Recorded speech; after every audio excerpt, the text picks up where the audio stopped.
नमस्ते दोस्तों, आज हम देखेंगे कि इन्वेंटरी सॉफ्टवेयर में आइटम के लिए ऑल्टरनेट यूनिट्स को कैसे कॉन्फ़िगर किया जाए। जब आपके बिजनेस में कोई ऐसा प्रोडक्ट है जो एक से ज़्यादा यूनिट में बेचा जाता है, तो ऑल्टरनेट यूनिट का इस्तेमाल किया जाता है। जैसे यदि एक जनरल स्टोर में चीनी बेची जा रही है, तो इसे किलोग्राम या ग्राम या क्विंटल या टन के यूनिट्स में बेचा जा सकता है।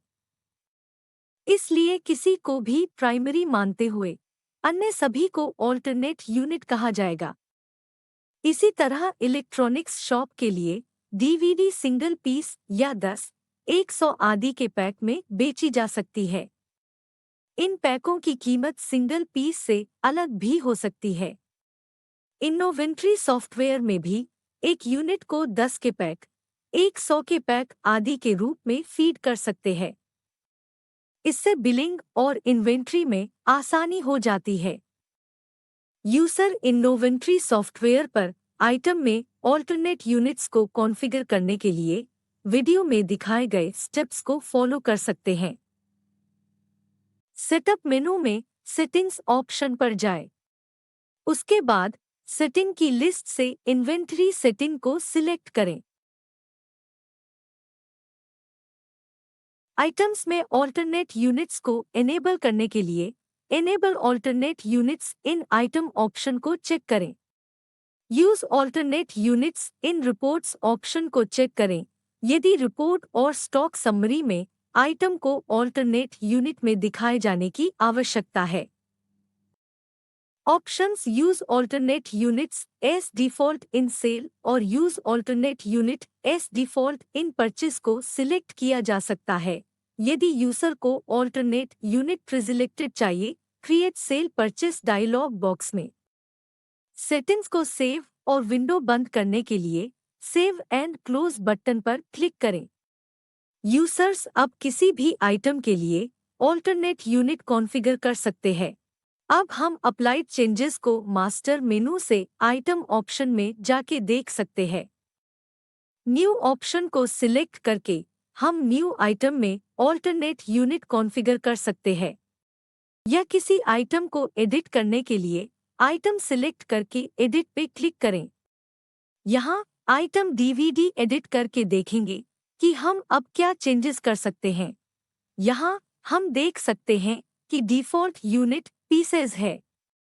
ऑल्टरनेट यूनिट जोड़ने के लिए ऑल्टरनेट यूनिट पेज टैब पर क्लिक करें। यहाँ यूजर को ऑल्टरनेट यूनिट को कॉन्फ़िगर करने का ऑप्शन मिलता है। यूजर यहाँ ऑल्टरनेट यूनिट इनपुट कर सकते हैं। एग्जाम्पल के लिए 10 पीसेस के एक डीवीडी सेट के लिए हम पैक ऑफ 10 लिख सकते हैं।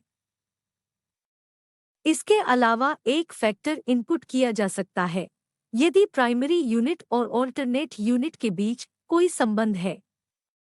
इस एग्जाम्पल में एक सेट में 10 डीवीडी है, इसलिए 10 इनपुट करेंगे।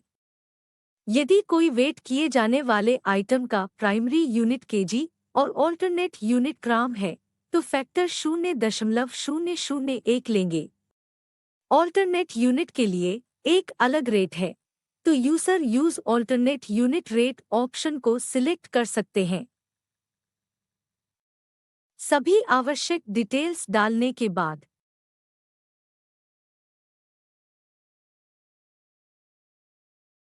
सेव बटन पर क्लिक करें और चेंजेस सेव हो जाएंगे। किए गए चेंजेस को देखने के लिए एक सेल डायलॉग बॉक्स ओपन करते हैं। बिलिंग के दौरान यूजर को सेल या परचेस डायलॉग बॉक्स में ड्रॉप डाउन बटन का यूज करके यूजर यूनिट को सिलेक्ट कर सकते हैं। सॉफ्टवेयर ऑटोमेटिकली रेट और सभी अप्रोप्रिएट इंफॉर्मेशन जैसे कि टैक्स सिलेक्टेड यूनिट के हिसाब से फीड कर देता है।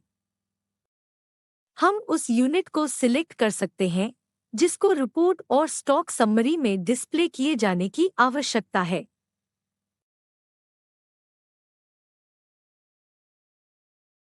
स्टॉक रिपोर्ट में आइटम को सिलेक्टेड यूनिट के अगेंस्ट डिस्प्ले किया गया है, क्योंकि हमने पहले सेटिंग्स में use alternate units for report option को सिलेक्ट किया था। तो अब हम जानते हैं कि इनोवेंटरी सॉफ्टवेयर पर आइटम में ऑल्टरनेट यूनिट को कैसे कॉन्फ़िगर किया जाए। धन्यवाद।